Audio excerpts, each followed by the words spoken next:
R2, come back at once. You haven't finished with me yet. You don't know how to fix the hyperdrive. Chewbacca can do it. I'm standing here in pieces, and you're having delusions of grandeur.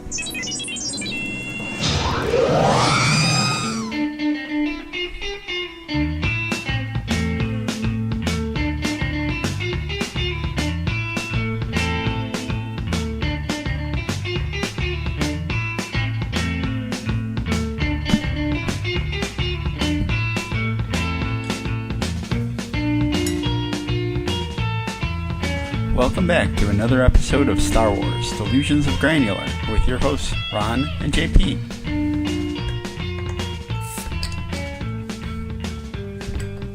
Do you ever get the feeling that someone's controlling things behind the scenes?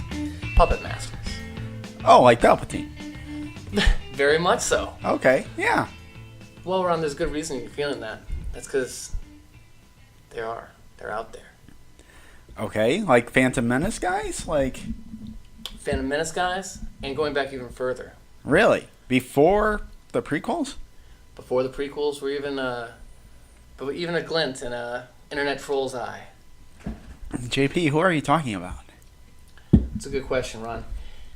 We all know that George Lucas, George with capital G, created everything. But did you know there's other people out there? Other people who have as much, if not more, influence at this point than the original man. Okay, yeah, I guess, so I guess for today's episode we're going to talk a little bit about the behind-the-scenes things. The movers and shakers. Okay, all right. The shadowy... Illuminati. Okay, the Illuminati. The Illuminati, right? I prefer to call them the shadowy men. The shadowy men. Shadowy planet.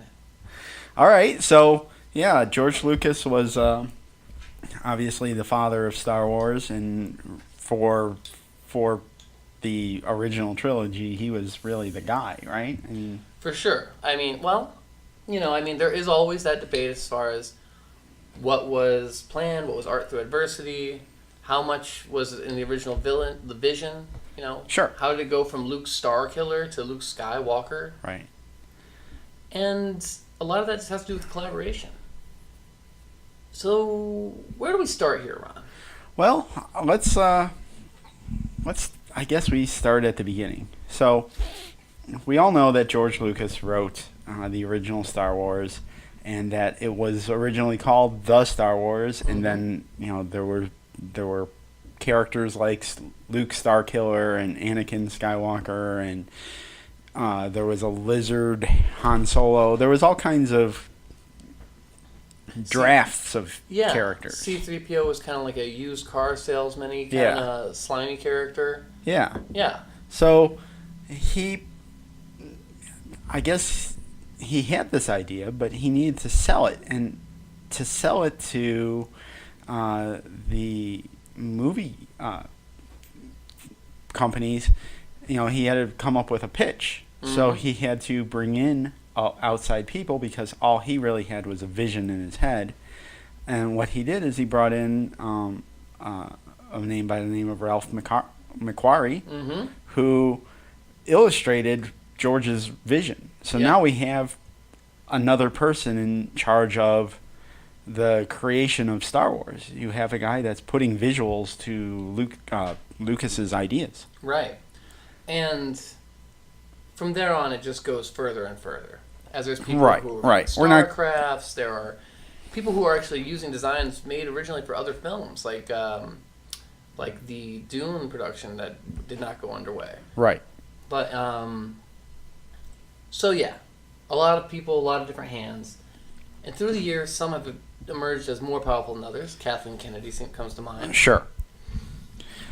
So so let's just kind of go with, we all know, Ralph McQuarrie's contributes to the Star Wars galaxy, the Star Wars saga, Mm-hmm.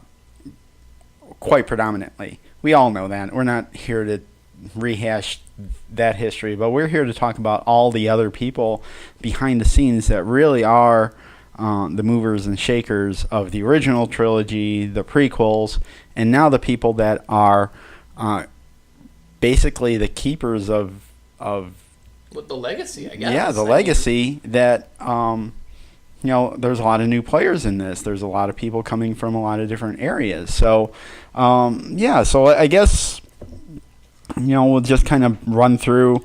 I liked how you were framing that, though. So it starts with you have to have visuals to sell it. Mm-hmm. So you bring in Ralph McQuarrie. Now, down the road, as the first movie comes out, it's a massive success story. Now you're going to have to start growing. He realizes he's got a ball of fire in his hands. He's got a tiger by the tail. And so he has to start dealing with things about the merchandising and all the other breakfast cereals and the flamethrower and everything else. Right. And so he's going to start giving the creative side to other people. And so sort of with no real order to it, let's just start going through those original people. Okay. Lawrence Kasdan. Lawrence Kasdan is the screenwriter for Empire. Did he write A New Hope as well, or? I don't know if he had a draft of New Hope or not, but I know he's most famous for Empire. Right. Yeah. It's as iconic as the original Star Wars at this point to have the sequel and have like a downturn note like that. Sure. It must have just been such a surprise. Gen 1. Well, I'm just going through my notes here, and my notes being Wikipedia. And it says here that Lawrence Kasdan was actually the co-writer for Star Wars Empire Strikes Back, Raiders of the Lost Ark, and then Return of the Jedi. So he definitely had a big hand in, 3 very iconic movies that have, only grown in prominence have in gone the down world. in history as borderline perfect. Yeah. Also, and that also corroborates my theory of someday I'd love to do an episode just on the writing of George Lucas. Mm-hmm. Because I'm very curious to know how much it's actually writing, and because all I've ever seen is that little yellow notepad. Right. I've never seen anything else that didn't have a co-writer attached. Right. Not saying anything against him, just very curious. So, so we have other characters that were kind of involved on the level of the co-creators of the old trilogy. Kasdan, okay. What do you know? What the exact relationship there is? Because I know he was very critical of the prequels and Return of the Jedi, and now he's back for Episode 7, and another movie that's to be denounced.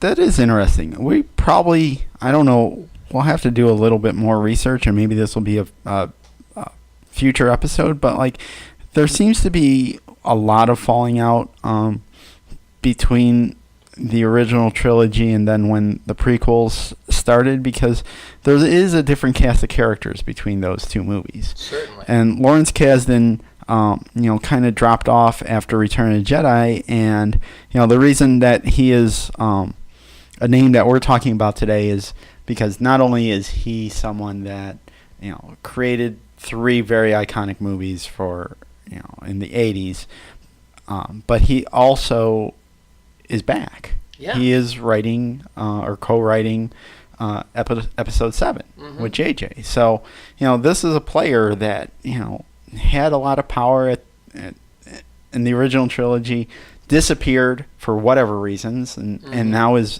back. And is he back because George Lucas isn't around anymore?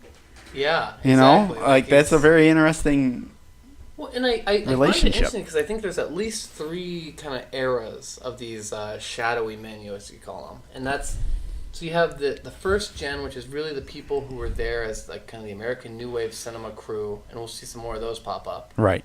And those are the true. They were there for the ground floor when it was all about the art, and then there's the people who kind of Gen 1.5, who came in as the success was rolling, came up with Star Wars as it was growing.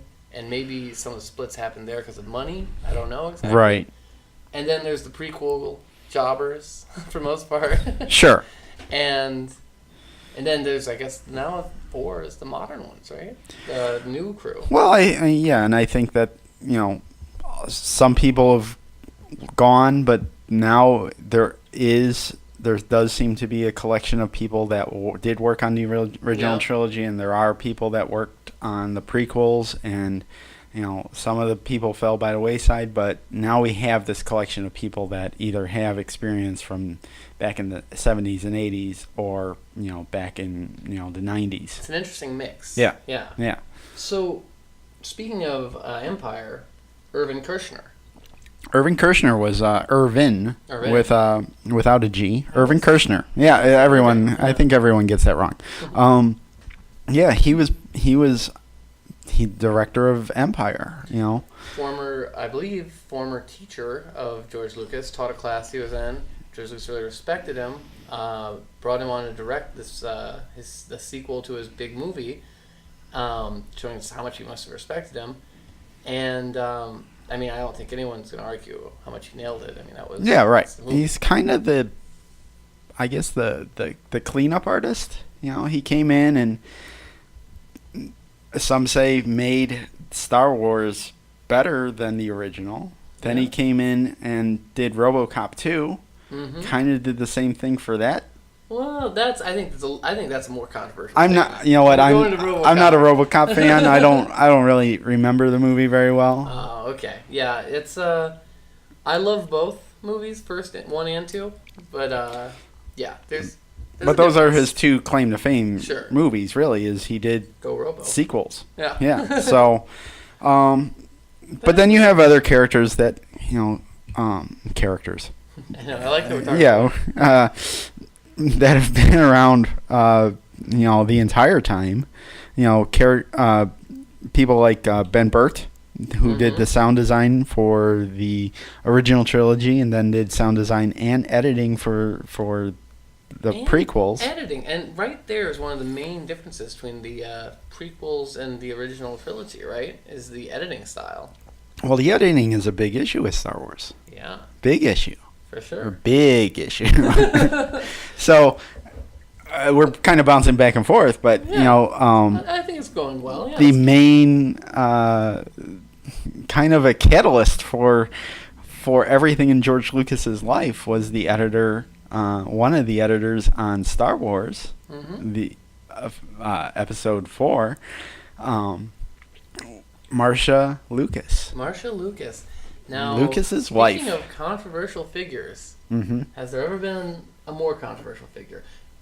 Now, I've heard the theory that she might, in fact, be the reason why we aren't going to get a theatrical cut released on DVD, Blu-ray, or because George is bitter. Well, she did cut all 3 of the original trilogy, including Return of the Jedi, and this is at a point where her and George were in the stages of separation.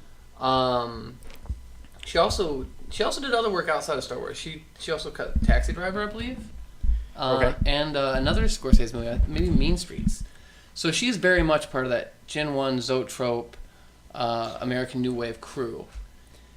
And talented. Like for sure. If she did those movies, that's quite a talent. Yeah, she did Taxi Driver, and she did Alice Doesn't Live Here Anymore. Yeah. That's not a Scorsese movie, right? Yes. Yep. Yeah, one of his early ones. So, but then she did. Looks like she was. Her last credit was as one of the 3 editors for the 3rd film of the original Star Wars trilogy, Return of the Jedi. So she did work on Return of the Jedi, but by that point, things were probably souring in the relationship between her and George. Yeah, and if you think about some of the emotional stuff she actually edited there, Darth Vader's death scene and funeral pyre come to mind. I mean, that is, I read a quote from, I think, George Lucas, or maybe an associate, who said like that's what she was really excelled at, were the emotional moments. Sure. Which would explain why the emotional moments are sort of a hang-up in the prequels. Right. So the history goes, they had a divorce. Yep. So she edits the movies. I believe this is between Empire and Jedi, and she's overseeing the interior design for Skywalker Ranch. This comes from the secret history of Star Wars.com. Okay. And supposedly she hires a local artist to do a beautiful stained glass dome for the library and all the lighting fixtures, and proceeds to fall in love with said artist, a man who's in George Lucas's home. Dun dun dun. No, this of course kills George Lucas. They're in the secret history of Star Wars. They try and make a connection to that is what the prequels are all about. Is about how he became part of the machine, and Lost Love, etc. Sure. But definitely, like, because there was such a gap between the original trilogy and the prequels, you know, like, Lucas, he didn't want to work on the movies anymore. He didn't want to do movies. Like, so him and Marcia had adopted a kid together, right? Yes, yeah. Then they had already adopted the kid by the time before she left. Right. So that's Lucas's oldest daughter. Yeah. Who's a kickboxer, I believe. Is that the one who's also the writer for Wrote on Clone Wars? No. Is that the middle one? The middle one is... Because there's 2 daughters and a son, There's right? 2 daughters and a Son's son. the youngest. Yeah, so the oldest one is a kickboxer. Okay. Right? All right. Second one is... So the second... the 2 younger ones, Katie and Jet... I can picture them all just from the pictures of their cameos in right, the movies. Right. I can't picture the oldest one. Oh. But I know Katie very well and from her cameos, and possibly I could pick out Jet. But... So Lucas gets a divorce from Marcia. Yep. He continues to raise the oldest one. She doesn't get custody. I don't know how that goes. Yeah, I think that's one of those Michael Jackson situations where it's just enough money happens and this is my kid. You disappear now. So Lucas goes and he doesn't remarry at this point. And he goes and adopts 2 more. He adopts Katie Lucas and Jet Lucas. Yeah. So he now has 3 kids. He's raising those kids. He's apparently made a normal life. Yes, he's going to PTA meetings. He's doing carpools. You know, he's making their breakfast and lunches in the morning. Oh, sure. You know, it's just I'm sure he's doing all this, right? Oh yeah, for sure. Yeah. So, but. My impression of George at this period in his life is like he is so heartbroken that his marriage didn't work with Marcia, that he was so in love with her that he just wanted to concentrate on raising his kids and not have any romantic involvements. Well, there was that great article that came out a year or 2 ago about the Temple of Doom. And how that was written while both him and Spielberg were going through divorces. Right. And, like, it was just, like, that's why it's such a dark movie, is because they were very moody. Now, wait a minute. I'm saying that this is my impression of him. Okay? I think I'm wrong, because I believe that George Lucas dated Linda Ronstadt. Yeah, I feel like I heard, because there was a brief... I feel like there were... I love, like, this is my favorite part of the podcast, the speculation. Yeah. Is that I remember... that there was an LA Mellow Mafia connection. Okay. Like, like Linda Ronstadt, the Eagles, George Lucas. Like, right. I feel like I could pull up photos of that on the internet right now if I needed to. I want to see that. I want to see George Lucas partying at Don Henley's house. Yeah, I mean, Steve Martin would probably be there because he was tied up with all those guys. They're all wearing white jackets. If we dive deeper, folks, we're going to find out that Hotel California is actually about Star Wars. Wow. Yeah, man. You can check out anytime you like. But leave, you may not. Oh, God. That was bad. Yeah. I'm sorry. All right. Back on track here. Right. All right. So, Marcia Lucas is definitely a huge player in being a shadowy person that has helped form the Star Wars saga. Yeah, totally. I mean, even her absence is forming, some will say form the prequels. I mean, I think it's an easy argument to make that after the director, it's really the editor and the cinematographer who are the 2 top dogs, right? Right. So let's see. Just kind of going through our list. Other interesting characters. We should by default not leave this person out because he's huge. John Williams.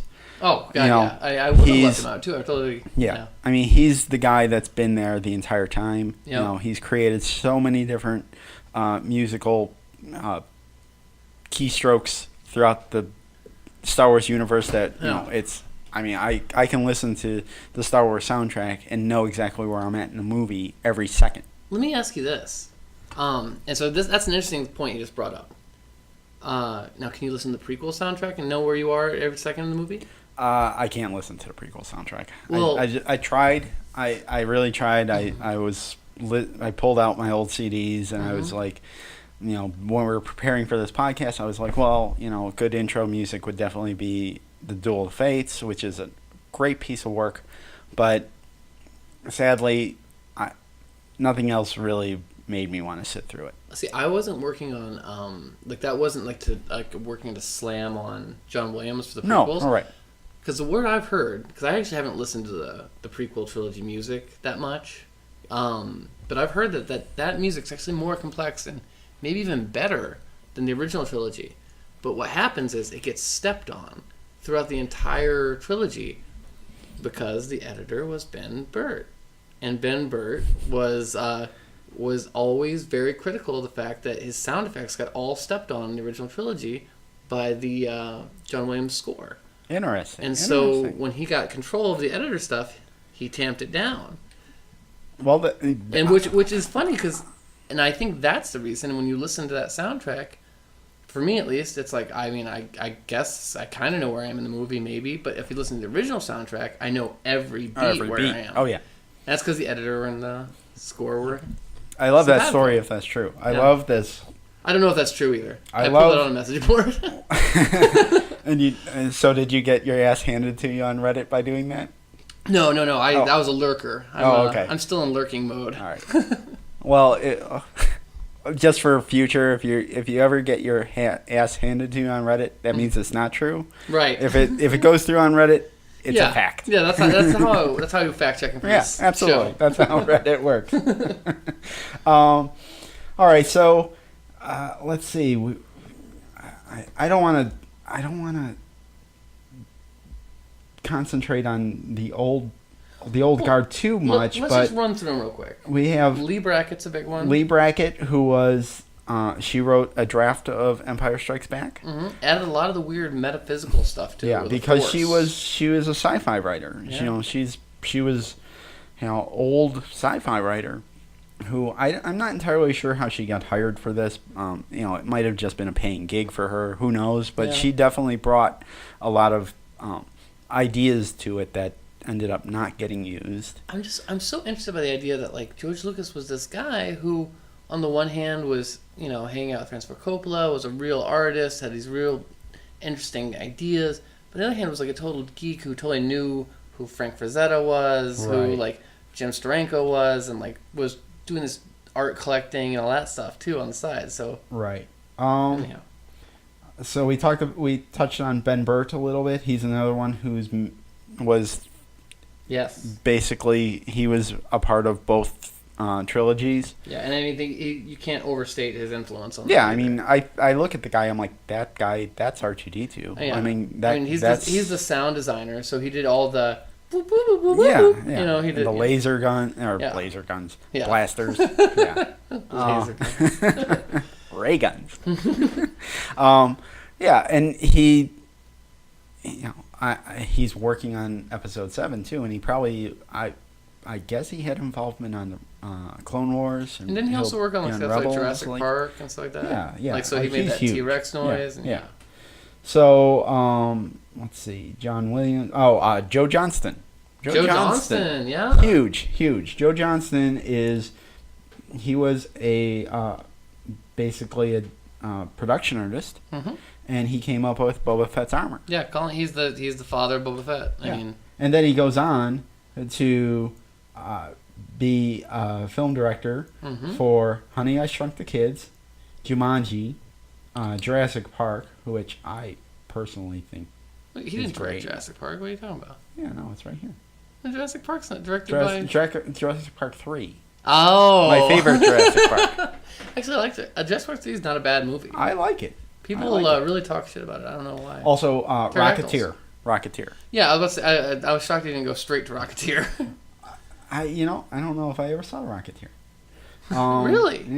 Yeah. Just a whole gap in my geekdom. And Captain America. Yeah. First Avenger. So he's still working. Oh, yeah. Still working. And I bring him up because I think he's an important person, not for just creating the Boba Fett armor, but his connection to Star Wars, and he's still a working director, so his name could be connected to Star Wars in the future. If he doesn't get a movie to direct for Star Wars, I mean, I think that's just horrible. Yeah. I mean, he's still, he's still young. He's 64. He can still do this. Oh, hell yeah. He's obviously still. I loved Captain America. I listened to interviews with him in the past few years, and he's still very enthusiastic, very into it. Yeah. And here this must have been for Captain America. I'm pulling up his Wikipedia, and he's at Comic-Con. He starts working. He starts working with Lucasfilm, when he's 17, I think. Yeah. He was one of those super young guys, that great effects artist. He was super young. Can't remember. He was part of probably the ragtag team of people that was just taking car models and stuff and breaking them apart. That's exactly what he's going to say. Yeah. So that's great. So, I feel like this name is always left out, and it bums me out. I don't know why I have a connection to this guy, but I do. Richard Marquand. They're gonna say Doug Chang because it had the same, because his name's Doug. Okay. Richard Marquand, director of Return of the Jedi. Okay. And when I say director of Return of the Jedi, I put that in quotes, director, because at this point Lucas really was on set the entire time. Yeah. But Richard Marquand, I think he got a bad rap because of that, because everyone kind of knew that Lucas really was the guy directing it. It's kind of like the Tobe Hooper Steven Spielberg situation with Poltergeist. Yeah. Where Steven Spielberg had to take out the variety ad to be like, no, Tobe Hooper really directed this. It's not me. It looks just like it. Right. Yeah. Right. And the other reason that I have connection to him, I feel like he always gets a bad rap because he died. He died young. Really? I didn't know he died. Yeah, that makes he died sense. in 1987. He was only 49 years old. So he dies right after the movie comes out almost. Yeah, he directed Jagged Edge after that, which was Jeff Bridges movie. Oh, I'd like to see that. Yeah, it was. I remember when I worked at a video store, it was a high renter, but Well, it's interesting because that was a movie that was offered to young post-Dune David Lynch, who turns it down. Yeah, because he'd done Dune and was like, I'm just not fit for these movies. I can't do this. And he does Blue Velvet instead. Right. So that's interesting because I definitely do feel like that movie gets slighted quite a bit because I remember as a kid that was my favorite movie. Return of the Jedi. Oh, for sure. Yeah. Well, the other thing, I mean, the color palette's beautiful. Yeah. There's a lot of great moments. I think the other reason that I connect with Richard Marquand is because, when Return of the Jedi came out, I was getting to the age where I was starting to notice behind-the-scene things. And Richard Marquand actually has a cameo in Return of the Jedi. Oh, okay. He's one of the ATST drivers that Chewbacca pulls totally out of the cockpit and, throws out. Yeah. He's one of them. So I was just like, oh, that's the director. He was the first time I ever noticed that, directors can have little cameos in the movies that, someone like Peter Jackson does all the time. That was the first time I ever noticed that somebody could do something like that. That's weird. This guy must have been a real kind of firebrand because he only made a handful of things before Return of the Jedi. Yeah. I'm sure he was probably a studio guy. And for whatever reason, Lucas was like, yeah, I need someone else to direct this movie. I'm not going to do it. And maybe the studio just handed Richard Marquand to him. I'm looking at his previous movie. It's like a spy thriller starring Donald Sutherland by United Artists. Could go either way. Yeah. Huh. Anyhow, that's good point. So anyway, I like bringing up his name because I feel like he gets left out a lot, and he's dead. His name should continue on. He's a part of Star Wars. For good or bad, he's still a part of Star Wars. There you go. All right, so I mean, there's obviously other people that were involved in the original trilogy, but let's move forward to the prequels. Yes. The prequels.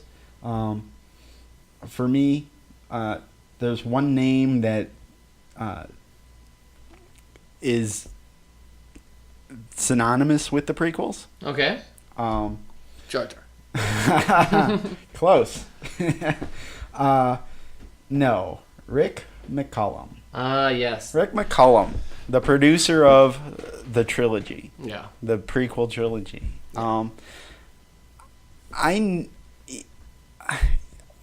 Even watching the DVDs with all the the extras on the DVDs, like, I was into the movies. Like, I had a falling out with him. I'm back on board with the prequels. We're not going back on that. But No.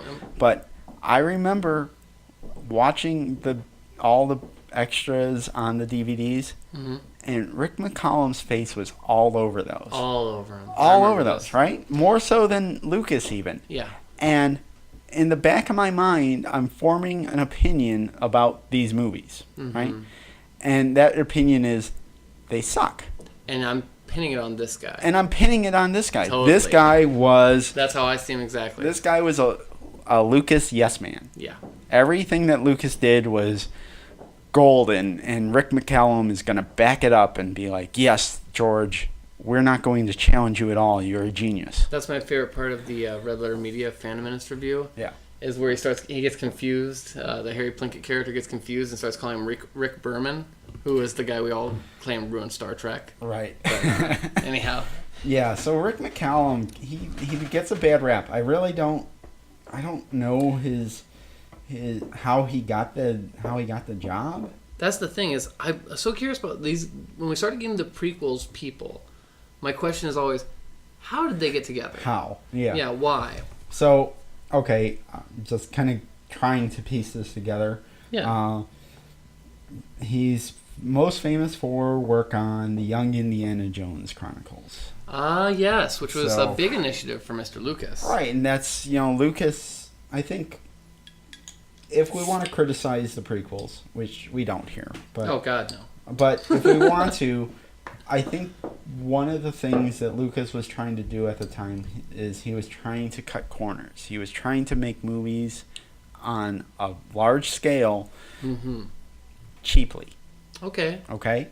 Indiana Jones Chronicles, that was his experiment with this. Creating high budget or high production value TV at TV production rate. Which, if we want to keep on pushing the cult of Lucas, I mean, look at us now. I mean, that's where all the exciting things are happening. That's where all the high production stuff goes. Right. That's why I'm not criticizing any of this. This is where things had to go. Yeah. But Lucas was the pioneer in this, and he had someone like Rick McCallum who was, he was the producer. So obviously he's the one that's, keeping tabs on where the money's going and what things are costing.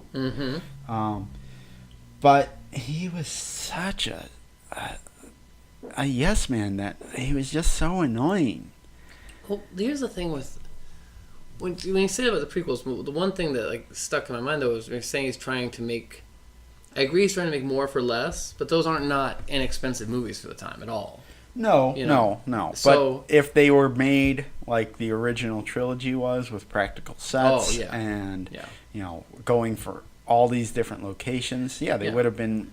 Because I always thought Lucas's ginormous. intention, I mean, I think his thing was more to push the industry, kind of like a, he wanted to. He was trying to push the technology, and the technology wasn't where it needed to be to make those movies. It's now progressed to the point where we get movies where... It is impressive to watch those prequels, though. Watch 1, 2, and 3, and go from what you see in 1 to by 3, where it's like, wow, it looks really dead on. Like, he nailed it right here.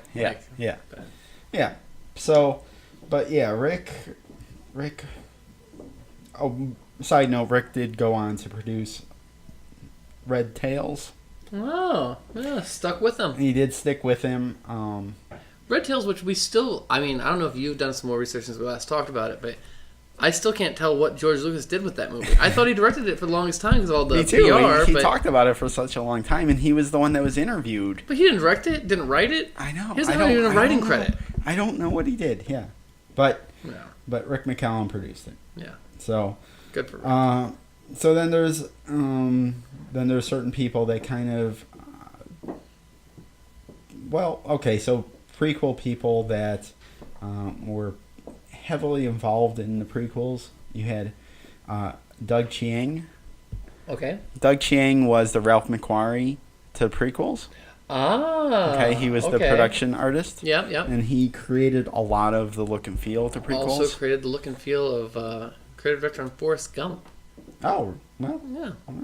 Okay. Tell you what it looked like in the 60s. I guess. You know, okay, it's but quite a bit yeah, of art direction there. Doug Chiang was a younger guy. He was not, Ralph McQuarrie was that Ralph McQuarrie ever young? I don't know. I don't think so. I think he was always an old magical wizard. But Doug Chiang worked on episode 1, episode 2, and then he worked as concept designer, design director, visual effects. But then he's suspiciously missing from episode 3. He went on to work on Polar Express, War of the Worlds, Monster House, but he did not work on episode 3. Well, he still stayed in the family then. He went over to Spielberg with War of the Worlds. Yeah, so I'm not entirely sure why that is. Why he ended up not working on the third. Let's rewind it a little bit back. Not even getting credit for working on the third. Like, they didn't use any of his art that was left over from the first two. It's weird because you would think that the big break happens between episode 1 and 2, not 2 and 3. But at the time, remember, there was a shift that did happen between 2 and 3. Because I think there was a lot of pressure put on 3 to really perform. Sure. Because, 1 had not been what people, we talked about this, wasn't what people expected. 2 was closer, but I think a lot of people were kind of turned off by the Boba Fett storyline, pandering, and some of that stuff, And then, so 3 was the one where it really had to deliver. And I feel like maybe some heads rolled at that point. Maybe, yeah. It's quite possible. I mean, this is a business we're talking about, At the end of the day, these are movies that are designed to make money. We live with the lore of all of the movies, in EU and everything, but, There's certain the financial people realities. at the studios, they don't care. They're just looking to make another dollar. Another person I wanted to mention, Rob Coleman. Rob Coleman was a special effects artist on the prequels. I bring him up because he has moved on to being a director of the Clone Wars. Oh, so great. There are people now that did transition from being on the prequels to moving beyond that. I really like seeing people who worked on the prequels come on to the Clone Wars. Yeah. Because it must have felt like a second chance. Yeah. Going back to Chang, I would love to have known what the conversation was when it came to showing what the Jedi looked like. Because I am really curious about that conversation where someone was like, at some point someone had to be like, well, they kind of look like Obi-Wan, robes. Because it's weird that they all wear robes. Because then when you see Luke in Return of the Jedi, he's all in black. There was nothing that said that the Jedis have to look like that. Right. Well, we make the assumption that he had a falling out with Lucas, but maybe he just quit. Maybe, I remember watching the behind-the-scenes stuff on the DVDs and seeing, these rooms where there's drawings up on the wall and there's clay statues of creatures and all of this stuff that I'm sure Doug Chiang worked on with his team for hours, and Lucas just comes in and is like, yeah, no, yeah, no. Right, that has to not be a very... There was no collaboration. It's not really rewarding. And it's weird, too. I recently went down, an Amazon rabbit hole, going for, looking at Star Wars books and stuff. And one of the books I was looking at was The Art of the Prequels. And one of the things that struck me is just that a lot of the production art for the prequels feels like production art. Yeah. Whereas when you look at those Ralph McQuarrie works from the original, like finished artwork. It was not only finished artwork, but it was like the movies in the way that you felt like there was a world beyond the edges of the picture. Yeah. You know what I mean? Yeah. So, I want to bring up one more name.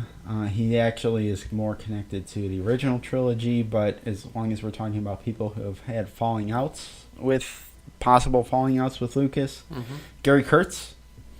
Gary Kurtz is the film producer on Star Wars: A New Hope in 1977. He also produced American Graffiti, as well as Empire Strikes Back and Dark Crystal. And is then suspiciously missing from being a producer for anything else Star Wars. Yeah. So he leaves before Jedi or after Jedi? I didn't catch that. He is not. He's not connected to Jedi at all. Huh. I wonder what the conversation was there. Yeah, it's interesting. And it's weird that he was there for American Graffiti too. Right. Yeah, he was there in the early days, and then. Still alive, age 74. Yeah, 74. He also... Guy did Return to Oz, too, which is dark as hell. That is a dark movie, yeah. Huh. So, yeah, I don't know. I guess I could probably scan through this and look to see. But I don't know if they're going to actually get into why he didn't work on any of this. Here we go.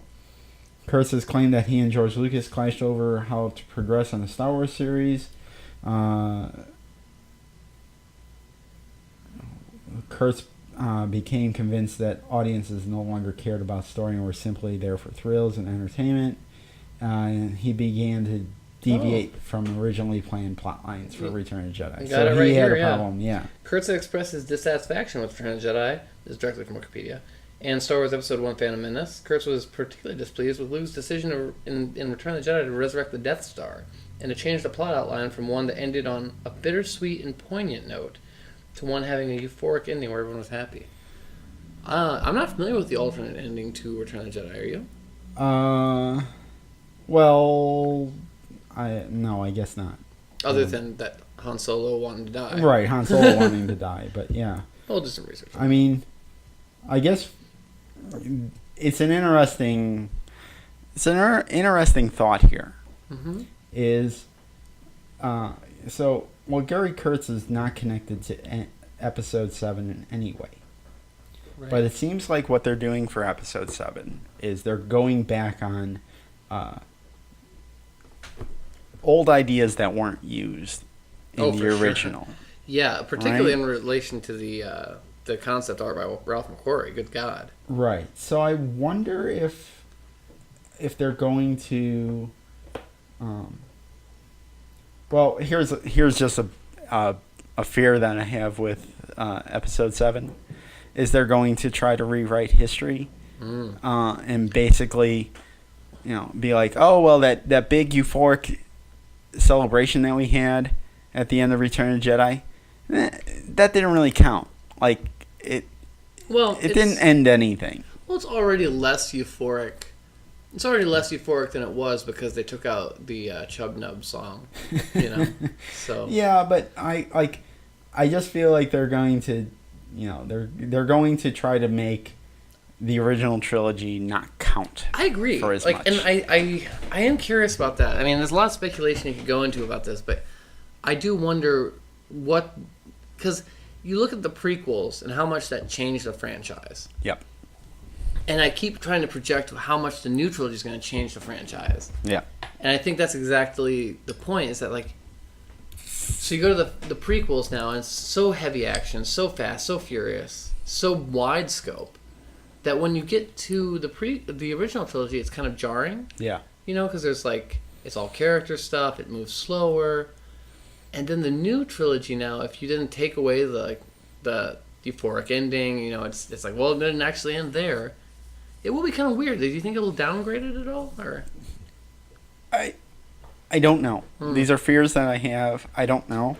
Well, it's documented now, though. But I do I feel like this is a good point to get to the present keepers of the universe. Yeah. And who they are and what's going, like, who owns Star Wars moving forward.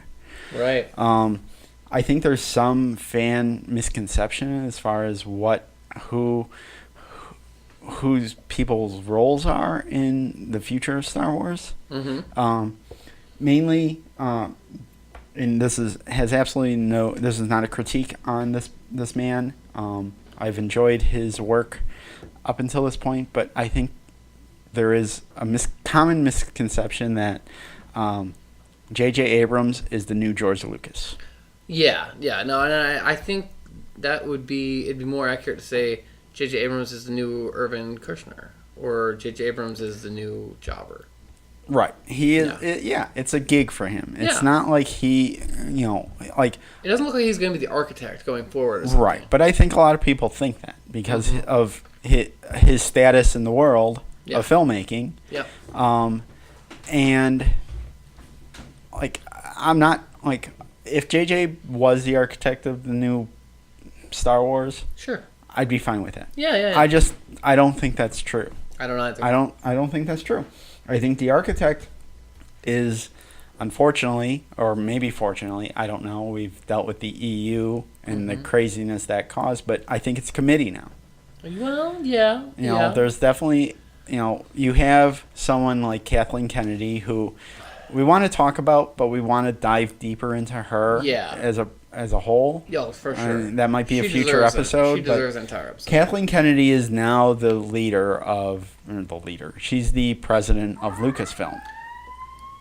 And we just mentioned Kathleen Kennedy, so the sirens go off. Yeah. And she's she has a very interesting past. She's been connected to Spielberg from the beginning. Well, she starts out with Milius, and Milius is there's a great documentary on Netflix right now called Milius, all about he was a director. He did the Conan the Barbarian film. He was part of that whole new wave with Coppola, Lucas, Spielberg, real raconteur type character, larger than life. Right. Big Lebowski. The Big Lebowski. Yeah. If you want to know who this guy is or what he's about, John Goodman's character in The Big Lebowski was heavily based on who this guy was. Yeah, straight up. And even in looks. Yeah, and that documentary is just great. So she starts out working with him and then gets she goes over to Spielberg and ultimately ends up in Lucasfilm. So she is really at the heart of all of this. Like, her whole career has been mired in this. Now she's the president of Lucasfilm. Initially, when I first saw her, I didn't know who she was. Thought she kind of looked like a Who from Dr. Seuss. And I was kind of freaked out. I kind of got an Emperor Palpatine vibe off of her. And Totally, yeah. Right? But the more I read about her, the more I'm like, I think she's totally into this. Yeah. I think her heart's into this. Yeah. So. Well, she worked on movies that had heart. Right, exactly. That's the thing. Yeah. She worked on movies that had heart. So, she may come across in photos as a little cold, a little bit bitter looking. Sure. But I think she's the real deal. Those power suits are not helping. Yeah, I think she's I think she's the real deal. Agreed. And like I said, I think we'll dive into her career later. For sure. I'm just fascinated by her. But she is probably, if there's one architect at all in the new universe of Star Wars, she's it. Right. She's overseeing this thing. So J.J. Abrams probably just hired hand to kind of bring that feeling back to Star Wars with Episode 7, kind of get the universe back on track. The Scion so to of say. Amblin and Lucasfilm hires the acolyte of Amblin Lucasfilm. And, JJ, we like to call him the nerd. Yeah. He is the guy that he's studied these things. He knew how to make Star Trek feel like Star Trek. Mm-hmm. He knew he made Super 8 feel like a Spielberg movie. What did you think of Super 8? I liked it for what it was. That's exactly how I feel. I saw it and I was like, that was a fine romp. That was a fine tour back to that feel. Sure. It felt like a It felt like a Spielberg movie. Yeah. But it wasn't. But he brought that feeling to it, and I think that's why they hired him for episode 7 to bring that feeling back. I think he's the exact right guy. Like when I found out that when I kind of made that connection after they announced that, what's the name of the Ryan Johnson? Ryan Johnson. When they announced Ryan Johnson's going to be doing 8 and 9. Yeah. A guy who I really respected, Looper. Mm-hmm. Looper and Brick. Yep, and our Brothers Bloom. Brothers Bloom. Yes. Super great guy. I really listened to a great interview with him and Kevin Smith recently. Yep. Super cool. After I realized that, and I realized that JJ was really just kicking this thing off, I was like, well, of course, he's the perfect guy to do that. Because, like, say what you will about the Star Trek movies, and I got a lot to say about them, but that first one especially, everyone was like, well, that doesn't make sense, but it was just fun. Right. And, like, that's exactly what I want for 7 to kick it off. Right. Okay. So, anyhow. Yeah, so J.J. Abrams going to just probably stick around for one movie and then move on. Yeah. Right, the nerd, which we need. Then we move on to off of the movies, because this person has really been a huge architect for the Star Wars universe after the prequels. Dave Filoni. Dave Filoni, we like to refer to him as the Hat. And maybe the creative who's had the most one-on-one access to George Lucas. Yes. Honestly. Yes. Yeah. Look him up on the internet. He's always wearing a hat. Sometimes it looks like an Indiana Jones hat. This guy is deeply invested. Mostly it's a Western hat, I feel like. Yeah. But he's deeply invested into the Star Wars universe. But not in a... It's funny, though, because I feel like he's invested in it in a way that, like, JJ isn't. Like, JJ's invested in it from a... Like, you and I are. I know. That's how I feel, at least. Sure. You know? But Dave, on the other hand, I feel is a guy who's invested in it as this is something he really loves and understands, but it's also his job. You know what I mean? Like, right. He is an artist. He's a consummate professional. He loves Star Wars, but like, it's also something he thinks about strategically. You know what I mean? Yeah, yeah. Which this isn't like a bad thing. Right. So I think it's cool. The great thing about Dave Filoni is he was the executive producer on the Clone Wars, which we both loved. He's moving forward. He's the executive producer on Rebels, which we'll find out, how great it really is in October. But we've seen footage, we've seen scenes of it. We should talk about that a little bit later in the Jibber Jabber too. Yeah. But he's bringing Star Wars back in a way that it brings elements of the original trilogy together with the prequels and making it work. And it's not even just filling in holes either. No. I would say that as opposed to saying that it's that he has a more professional view of it, I feel like he's one of the few creatives, like I don't think even JJ's had this, that George Lucas has really spent time with and taken behind the scenes and truly shown him how the sausage gets made. Right. You know? Yeah. So you and I, we've established we love this guy. We think he's great. All hail Filoni. Hopefully he'll get a movie deal soon to direct one. Said they'd be interested. Yeah. So I hope they give him whatever he wants. I think he deserves it. Yep. He's a big name in the trilogy the saga. Moving forward. The saga moving forward that.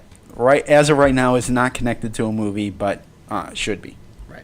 So we already kind of touched on Ryan Johnson. Yes. Do you want to say any more about him? I mean, I think he did a great job in Looper of making a world that felt fully realized. Yes. And, I would say the only thing about Ryan Johnson, right now he's tasked with writing and directing Episode 8 and writing Episode 9. I hope that's their strategy, is have him work on writing Episode 9, but give that to a new director. Yeah. Let's not have the same director work on any of the episodes. Interesting. It worked with the new trilogy, or the original trilogy. You had different directors. Did you look into who... I don't feel like George Lucas directed Episode 2 and 3. I mean, I think he did, but I think he had co-directors who really helped. Well, Yeah, he had Rick McCallum. Yeah, okay, all right. And that direction was yes. Yes, this is great, George. Do more. More Jar Jar, of course. Okay. Okay, so we have... I guess these next two guys, the way they were hired, I feel like they were hired as a duo.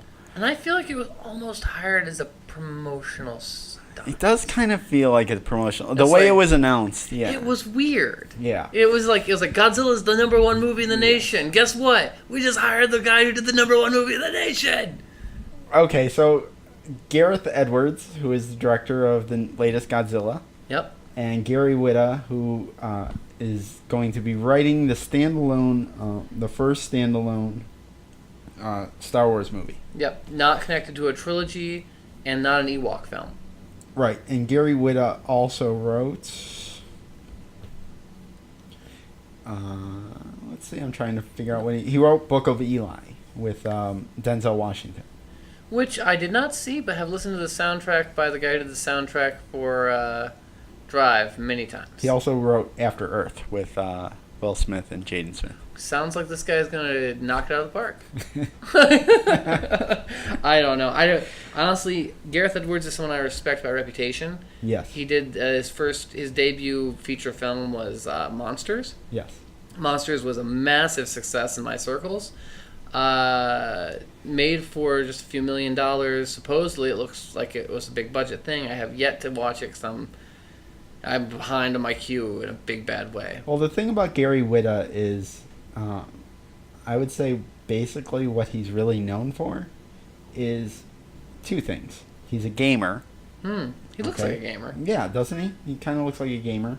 But he's a gamer, and he's also known, as soon as it was announced that he's writing the standalone Star Wars movie, he's also known for shooting his mouth off on message boards on gaming sites about how the prequel sucked.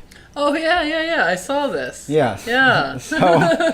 So, you know, like, kudos to Lucasfilm to be like, yeah, this guy doesn't like what we've done in the past, but we're going to hire him anyway.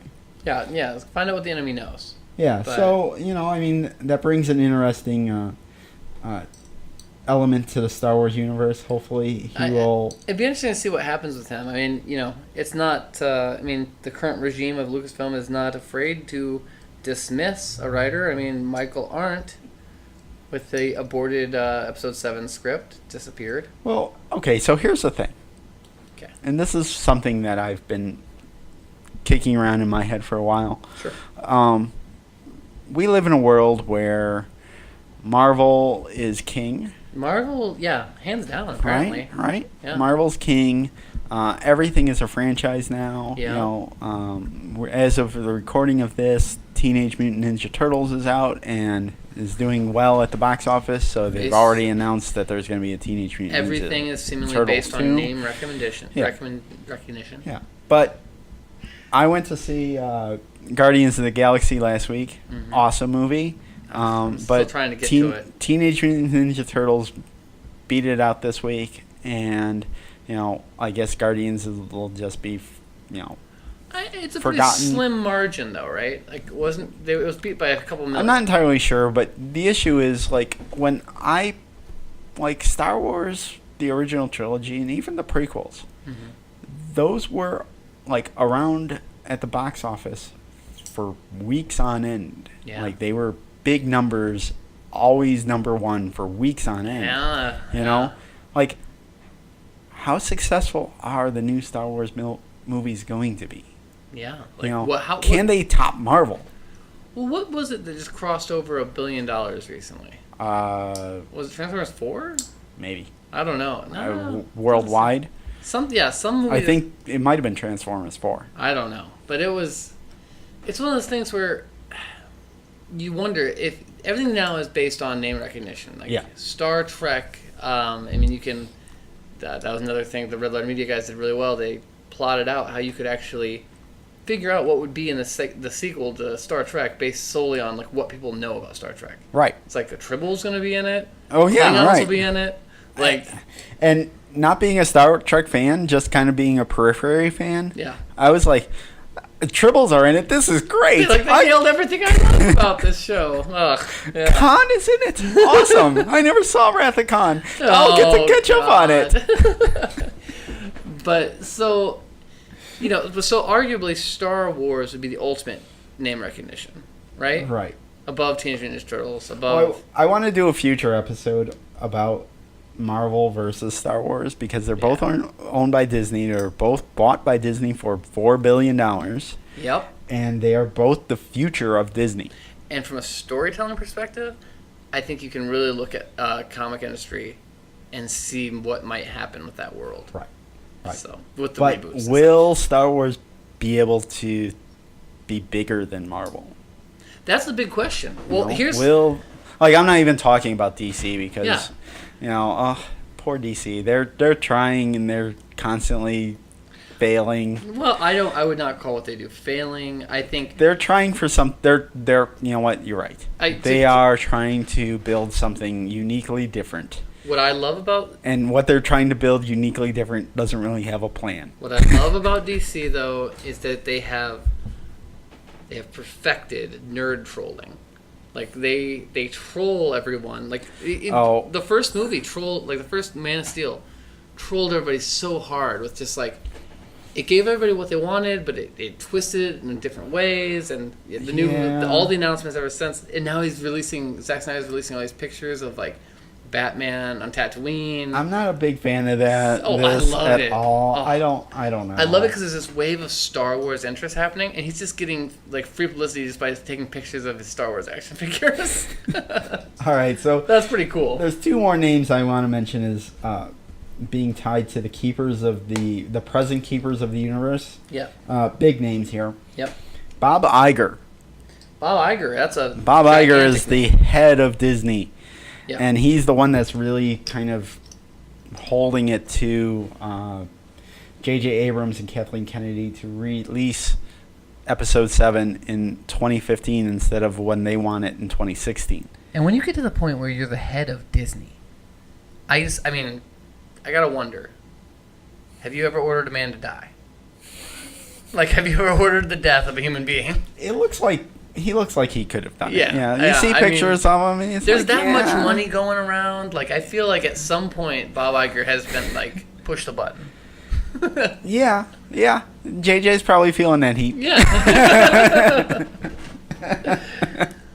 The other person I wanted to mention, poor Michael Arndt. Oh yeah. Michael Arndt. Michael Arndt part of Star Wars. Part of Star Wars. Yeah. He was the original screenwriter for Episode 7 and was fired when JJ was brought on board and was like, yeah, what you're doing? No. Famous for Toy Story 3, so clearly understands storytelling mechanics and how that works. So. Yeah. But I don't know, I don't know if I wanted, I like Toy Story 3. Sure. Side note here, I like Toy Story 3. Agreed. But I also hated that movie. Really? It's overly dark for no reason. Well, there's hell in it. They're gonna burn to death. They're constantly on the verge of death. To be fair, Ron, this is art, and that's just what you brought to it. There was no real hell. There was Yeah, but they were constantly going to die. Yeah. At any we point. all are, Ron. That's the problem. Well, Michael Arndt's telling the truth. Maybe that's what JJ's afraid of. See, but that's the thing. I grew up in the age where Star Wars toys couldn't melt. They didn't die. I still have them. I can keep buying them. They're still at Target. It never went away. All right, so that sums up the present keepers, or I guess the future keepers. Let's talk about the real shadowy men of the Star Wars universe. These are the names you might not have heard so much. Yeah, the names that are really truly the behind the scenes people. Yeah, well, and then there's also a couple fanboys made good. Let's start off with the fanboys made good. All right. Yeah, definitely the top two on our list are fanboys made good. I don't know why I can't say his name without chuckling a little bit. Steve Steve Sansweet. Steve Sansweet. He is the director of fan relations for years and years of Star Wars. He is the collector who basically made it into a career. Yep. He runs Rancho Obi-Wan with his collection, where you can go out and. I'm trying not to sound like I'm making fun of the guy, but God bless him, he's living the dream. But he owned it. You know, like he owned being a Star Wars fan. You know, you can go out and spend time at Rancho Obi-Wan and basically visit his collection. Stan Sweet was a Wall Street Journal reporter. Okay. And and this was like a hobby for him. He kind of just collected Star Wars stuff. He loved Star Wars, big Star Wars fan at a time when it wasn't, when it was kind of weird for a grown man to be that way, maybe. And he just kept going that way, and to the point where he ultimately got an official title. Was it fan relations? It was something. I think it was fan relations. Yes, yeah. He was definitely during the prequels. He was making announcements. And he only stepped down in 2010, just 4 years ago. Yeah. But so now he continues out at Obi-Wan Rancho Obi-Wan. Yeah. I don't know why. I just picture Boba Fett riding a bull. Yeah, I mean the things you may or may not see at Obo Ranchero. I mean, it's out there. So the other fan that made good, Kevin Rubio. Kevin Rubio was the original fanfic guy. Yeah. He created the first Star Wars fanfic, Troops, based on cops. Oh, bad nice. boys, Yeah. what you gonna do? And it was all about the stormtroopers and coming and investigating That's interesting. A domestic disturbance at the Uncle Owen and Aunt Beru residence. So when is he making this? That must have been in the 90s then. Yeah, this was early on. You've never seen it? You've never seen it? No. Oh, it's very interesting. Or I guess he was old enough in the 90s to be making that, so he must have been a Gen 1. I'm sure he was very young when he made this. Sure. Well, he's only 47 now, or 46 now. Yeah, he was. But I bring him up because he did make good. He did end up getting tied to, he took a fan film and turned it into legitimate Star Wars work. He wrote for. He did a comic for Dark Horse, Tag and Bink, right? Which are the Gildenkran and Rosenberg, Guildenstern. Rosencrantz and Guildenstern. Yes. Yeah. Of the Star Wars universe, comic for Very Dark Horse. Very much Rosencrantz and Guildenstern. Yeah. Which has been labeled not canon, but then he went and wrote one episode for Clone Wars, so he did get his voice in official canon in Star Wars. Honorary member of the 501st Legion, also. Well, you and I eventually will probably be honorary members. If we can make it 15 episodes, they might induct us. Nothing against the 501st. Right. All right, so big name here. Oh, he also wrote for the Clone Wars. Yep. Big name here. Also wrote for the Clone Wars. I bring her up because I feel the future of the of Star Wars saga is in her hands, so to speak. Katie Lucas, second daughter of George, second adopted daughter of George. She has actually embraced the Star Wars universe, not just being cameos in the prequels, but actually writing for the universe, for the Clone Wars, and not just writing for the Clone Wars, but actually writing some of the really great episodes of the Clone Wars. Night. She brings us the Night Sisters, the Darth Maul Returns arc, the Order 66 Genesis arc. Yeah, I mean these are massive, big. Yeah, and she's young. She's 26. You gotta wonder how much she must have talked to Dad at the next point. Yeah. So Dad, what's Order 66 really about? I honestly, I hope that she didn't. Yeah. I hope that her success in the Clone Wars was not George driven, and that she's just taken it upon herself. That's fair. And that like I said, she's 26. Ryan Johnson, Gareth Edwards, JJ, they're all in their 40s. So That's true. 15 years from now, I hope Katie Lucas gets a film. God, I wonder. That'd be awesome. I wonder what 15 years from now looks like for Star Wars in a big way. Well, yeah, that's... I mean... I threw that idea out there as a future episode. Oh. You know, we'll be all experiencing it in surround sound. Well, I mean, it's reboot time. Yeah. It's for sure reboot time. You got to at that point. I don't want to hear reboots. There's no reboots in Star Wars. No reboots in Star Wars. I like that. Simon Kinberg, the silent, so to speak, silent executive producer of Rebels. Okay. Seems like... he's the one who doesn't do all the interviews? Seems like, the hat gets all the interviews, and Simon Kinberg is going about... being executive producer of the Star Wars universe as well. An executive producer is such a nebulous title where it's always hard to tell. It's like, well, is my name up there is their name up there because they put down money? Is their name up there because they have an interest in it? Is their name in there because they're actually doing the line item stuff? I don't know. I don't know too much about the guy, but I'm going to keep my eye on him because... heavily involved with the X-Men franchise, right? Yeah, I believe so. Yeah. Days of Future Past, I think. Okay. Okay, so these are a couple names that even if you're maybe mildly interested in Star Wars, you might not know these names. Mm-hmm. Tony Toh.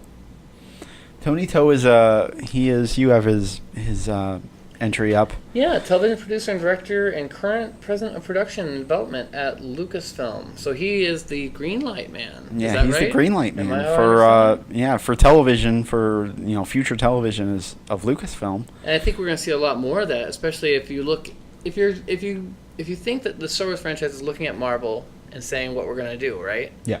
I mean, Marvel has announced already that they have one show out, and they're going to have 4 new Netflix shows that connect up into one big Netflix mega event show. Right. And they have another network show that's going to be coming out, spinning out of Agents of S.H.I.E.L.D. So I think we're definitely going to see more TV from Star Wars, no doubt. Right. No doubt. So he's definitely going to come out to be more and more interesting. He had so worked on the Band of Brothers. He also worked on the companion miniseries The Pacific. And he's directed The House in Harsh Realm. Harsh Realm is a show I remember as a Fox TV show. Yeah, from 1999. I just pulled it up. This is one of those shows like that was just there for one season. And I watched every episode of that actually. What I like about him is he was just quietly announced. Yeah. And I think that, like... So he has no previous Star Wars... He's got an Amblin connection. Right, and... Didn't Spielberg work on Band of Brothers? Yeah, that was a connection, right. yeah. So, I think that... Or DreamWorks, or whatever it is. Whatever he's got cooking up, we'll start hearing about, maybe after Episode 7 comes out, Well, it's only a matter of time until a live-action show happens. Right. I mean, that's in the cards. Right. So I think this guy that was announced at one point. Yeah. So I think this guy is definitely a guy to keep an eye on. Unfortunately, he doesn't have a lot of internet presence right now, but I know that when it was announced, those in the know were pretty excited about him. So I'm excited too, just because I think that Band of Brothers, like bringing that expertise to the Star Wars universe, which they already did with Clone Wars, moving forward with that, I think will be great. Yeah. All right. So now move on to J.W. Rensler. Yeah, so these are... Interesting character guy. He's kind of a fan-made good, I feel like. These next couple guys are like the historians of the Star Wars universe. Mm-hmm. They are like the bookkeepers. Like legitimately in the terms of J.W. Rensler. Yeah, that is his title, right? He's like historian of Star Wars universe. Mm-hmm. He's currently also writing the Dark Horse comic adaptation of the original draft of the Star Wars script. Oh, right. He's doing the Star Wars, right, with all the goofy stuff we talked about earlier. He also wrote on some Clone Wars episodes. Oh yeah, you told me this. Yeah. I was not aware of that until you mentioned it. Right. I should know which ones. I bring him. I think Duel of the Droids. The Droids that's right. arcs. Yep. Yeah. Yep. The R2 arcs. So he's good at writing beeps and bloops. Beeps and bloops. his name popped up in a few weeks ago because he came out and was like, yeah, Boba Fett, I talked to George. Yeah, he didn't die in Return of the Jedi.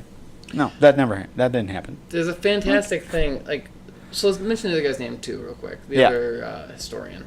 Leland Chee. Leland Chee. Leland Chee. And now Leland Chee is the main, like, if J.W. Rinsler, I feel like, is the consumer-facing historian, and Leland Chee, I feel like, is the internal historian. So when I'm making a movie, I'm say, can I use this character? Is he in the timeline? Leland Chee's official title, Holocron Keeper.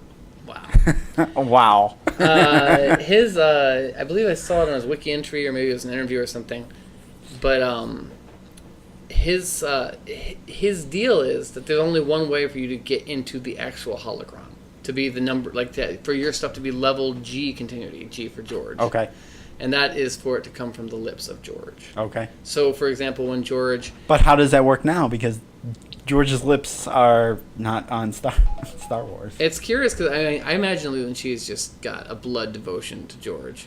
So I guess when there was an interview with Jon Stewart, George Lucas was on an interview with him. He mentioned two different things. I can't remember what they were off the top of my head. And right away they just went into the canon. It was like, well, that's real now because George said it. See, you have a completely different vision of Leland Chee than I do. You see him as like a background puppet master? Leland Chee, I'm going to go way like inside podcasting baseball here. Okay. Leland Chee, to me, is the Ming of the Star Wars universe. Ming, who is the, basically, folks, we're talking about other podcasts here. Ming is a part of the Kevin Smith universe. He is actually... created him in 1990. Ming was brought on board to create, basically be a webmaster for one of Kevin Smith's websites. Yep. And now he is a TV star on Comic Book Men. Star is a strong word, but yeah. So, yeah, Leland Chee, maybe because they're both Asian, I don't know. But like, I feel like Leland Chee is the Ming who everyone kind of puts down. It's got to be a tough job, right? Yeah. To like have to like whistle blow people all the time. Like, yeah, you creator can't do turns that. in a 600-page draft of a book, and you go, "Oh, sorry, you got to cut that chapter because that planet doesn't exist in that time." Yeah, right. Yeah. It's a thankless task. Yeah, God but he has the cool title. So, and he apparently is still keeps that title. So, well, I mean, if you think about it, now that things are really in canon, he is still if I own all that is Star Wars and I sell it to you and you're Disney, you got to imagine that Leland Chee is a big chip in that because it's like someone's got to know what the hell's going on here, right? Because Lord knows, I don't. Right. Okay. Eventually, they'll just download his brain to the cloud and not need him. And now let's talk about the most mysterious to me. Yes. In the terms of the hierarchy chart that is Lucasfilm, this man is on the same level as Kathleen Kennedy. Yeah, we were looking at this before the episode started, and we went to Lucasfilm.com, and we're looking at the org chart of the company, and you have Kathleen Kennedy, who again we talked about, and we'll possibly go in deeper in a full episode on her, but she is the head of Lucasfilm. But on this org chart, there is one person right next to her, and that's Howard Rothman. Howard Rothman's a name that I first ran across a few weeks ago when I was doing research for our Expanded Universe podcast. And I was reading an interview with, was it Jay Lucio, who did the Darth Plagueis book, the universally loved Darth Plagueis book. And they were asking how much interaction he had with George Lucas, and he says, well, none. I interacted with Howard Rothman. And this is how that works, apparently. A lot of these EU guys just talk directly to Howard Rothman. Howard Rothman talks directly, theoretically, to George Lucas. Howard Rothman is the marketing guy for Lucasfilm since 1980. The licensing guy. Licensing, yeah. So that he's an attorney, and his so he's dealt with the toys, the books, like you name it. If you bought it, Howard Rothman approved it. Yeah. So that's actually, like we talk about often, the Holy Trilogy, or Trinity, that he is, he's part of that leg. He's the second leg of that. Yeah, this is huge, and I mean, honestly, like I try to consider myself a knower of all things Star Wars behind the scenes and in the saga. Of course, we all consider ourselves the greatest fan. Well, I'm no Steve Sansweet, but you brought his name up to me, and I kind of wrote it off because I'm like, yeah, okay, JP, I don't, whatever. But I'm shocked. I've never heard of this guy. Nobody talks about this guy. Yeah, and he's the guy behind the guy. I feel like he's really, like you said, he's the guy who's he's making the moves because he's like, so when Jay Lucio starts asking about like what you can do with Darth Plagueis, he's like, well, one of the big things is in the movie they talk about the fact that Darth Plagueis was poisoned, and Jay Lucio was like, well, that's kind of a weak way to go out if that's my main character. Can I change it?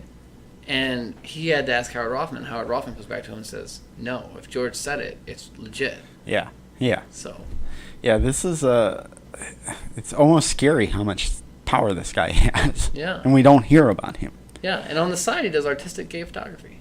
Well, okay. Hey. All right. Everyone needs a hobby. Yeah. All right. Well, maybe it involves Darth Maul. Oh, man, I pay good money. All right, folks. I think that runs down most of the people we wanted to talk about. Yeah. So this was kind of just an informal. So now what have we covered here, Ron? We've covered how we got into the series. Yes. We covered the Clone Wars, yes. which brought us back into the series. We've covered the prequels. How we like the prequels and now. how that works. Yep. And the expanded universe. And now we've gone behind the scenes. We've pulled back the curtain and shown the people who are moving it and shaping it. Yeah. So I guess we're done. Yeah, I guess that's it. All right. Thanks for listening to our last episode. Yeah, you won't need any other books. No. Or anything unfortunately, folks, you're not done with us. We have plenty of things to talk about. Almost every one of these names we just mentioned could be a podcast unto themselves. Yeah. So we're still trying to get deeper and deeper and go more granular. More granular. That's what that's why we called it Delusions of Granular. That's why the kids call it Delusions of Granular. Hey. All right, folks. Well, thanks for joining us for another great, fun-filled episode of Star Wars Delusions of Granular. I've been JP. This is Ron. We'll talk to you soon. May the Force be with you. Let's get out of here.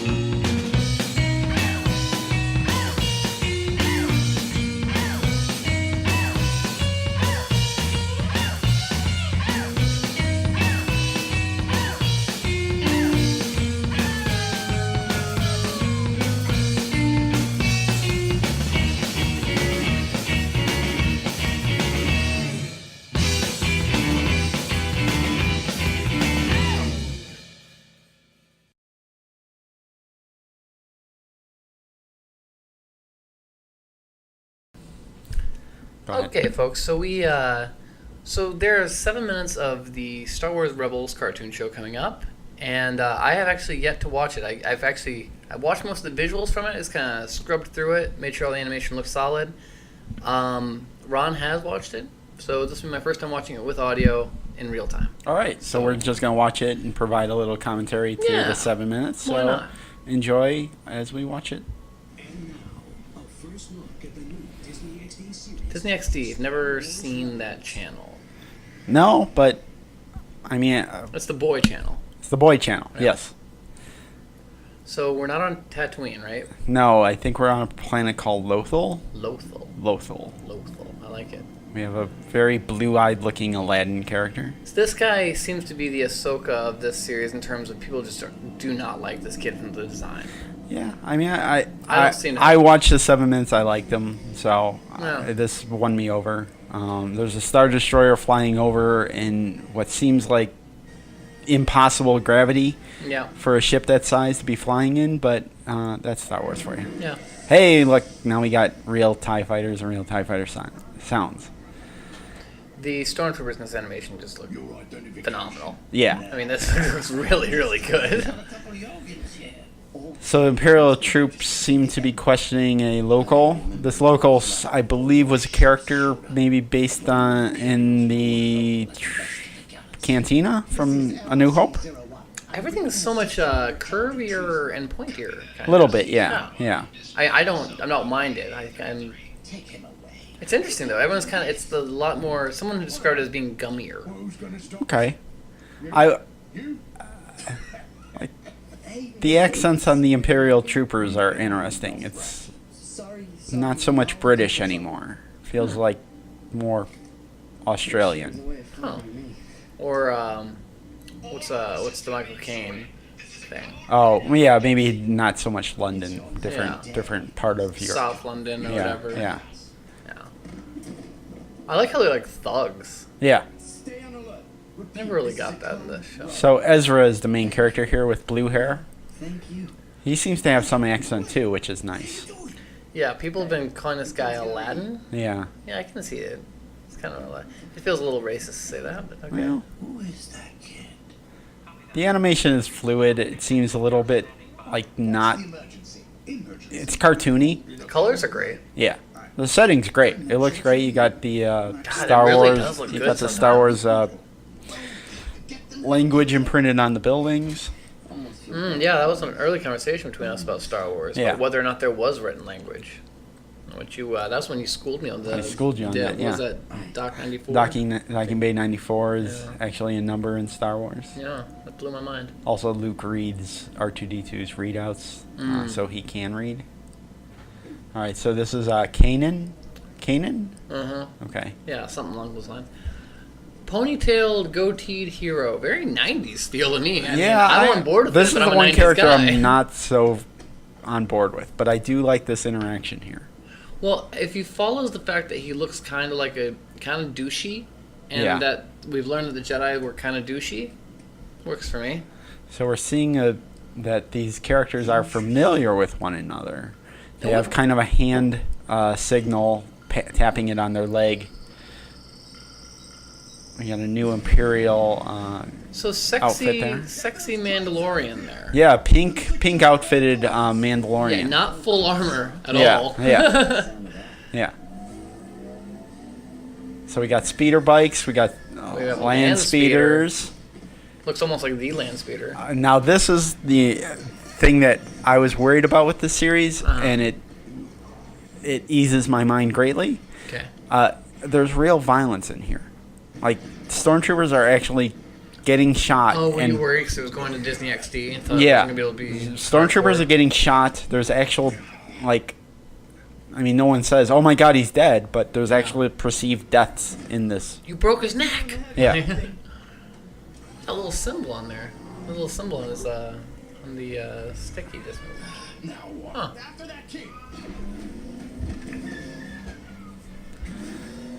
So you got the sound effects of the speeder bikes from Return of the Jedi in here, which is nice. It's a nice touch. You got that woo. So does Ben Bird get paid for this? Probably. I'm sure he worked on this. Pretty gutsy move, kid.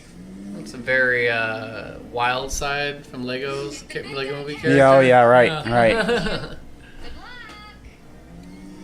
I'm okay with the girl Mandalorian. I'm totally on board with all this so far. You think she's gonna have a connection to the Clone Wars stuff? I don't know. Here's hoping.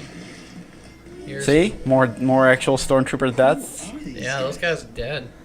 I like that there's a running joke in the 7 minutes of the who are these guys? Who is that kid? Oh, okay, yeah. It's a nice little running touch. That feels like a very Clone Wars and Star Wars. Star Wars too. Yeah.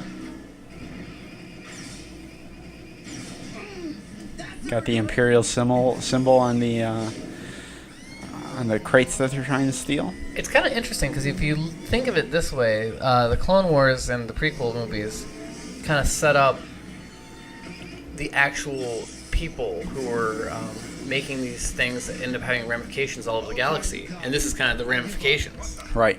That's kind of cool. I like that there's a speeder bike chase we're watching, and I like that it's on a grounded highway. Yeah, that not, is it. Yeah, that's not weird. like Coruscant. It's not like a space way. Yeah, Yeah. That always kind of bugged me about Return of the Jedi. Well, Empire too. Okay. The Imperials always pick the wrong vehicle for the terrain. Agreed. Like, yeah. okay, let's have speeder bikes where there's trees in a everywhere. forest, and then let's have walkers where it's completely wide open, and the walkers Snow. are going to take forever to get there. Yeah. Like, what kind of, like... Yeah, there's no thinking there. No strategy in the Empire. Who are you? I'm the guy who was stealing that crate. Hey, look, I stole this stuff. Whatever it is, fair and square. And you Alright, made it there's pretty Latin far. connection. But I've got plans for that crate. So today is not your day. Day's not over. Yeah, it is odd. The character designs, there's no, like, other than the guy who is, like, a Ralph McQuarrie Wookiee design. Yeah. There's no real, like, alpha male looking characters. No. Like, everyone has pointy chin, kind of. I need a lift. No one's particularly broad shouldered.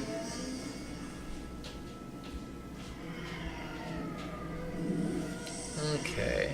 TIE fighters coming after Whatever's in these crates Kanan. must really be worth No, it's not Kanan. That's Ezra. Yeah. Ezra. So is Ezra trying to steal something from the Empire? So, what I gathered, because I watched this a couple times, is Ezra is trying to steal crates from the Empire that Kanan and his band are also trying to steal. Okay, well, I would say that I probably didn't need to watch that. When I watched it with the animation, like just seeing the animation and skipping around, I got the same amount out of it. Right. Yeah, show looks good. It looks good. I'm sure they'll work out any kinks as they go through it. Yeah, right. Much like they did with the Clone Wars. Okay, so One of the things, before we end this, I wanted to bring up was, I did post this on Facebook, but they did release the theme music for the show. Oh, Okay. yeah. And I saw that, yeah. maybe I'm wrong, but I listened to it, and what I really did like about it was the fact that it did pick up on the original Star Wars theme and themes from the prequels. Okay. So Well, it was good. a little bit of mix, and it definitely felt like a TV version of a Star Wars theme, but it worked for me, and it was intertwining the two trilogies, so I was happy with that. I'm on board. I look forward to seeing what happens with it. All right, well, I think that is all for our little. Yeah, I mean, next little up, talk today. next big thing's going on. We got the new Darth Maul coming out. Final New issue. Darth Maul. Final bit of canon from Dark Horse. Yeah.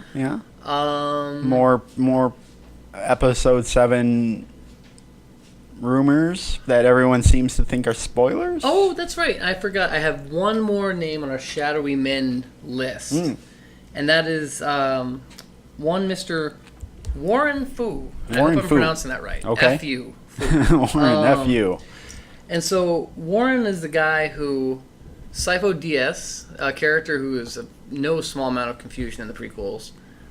He's the guy who supposedly ordered the clone army to be made on that clone world. Camino. Camino, thank you. Yes. Originally, supposedly, that was supposed to be Darth Sidious's alter ego. Okay. His third alter ego. And because it was going to be Sidious, and then there was a mistypo or something, and it ended up becoming Sifo Dyas, and George Lucas liked the sound, so he went with it.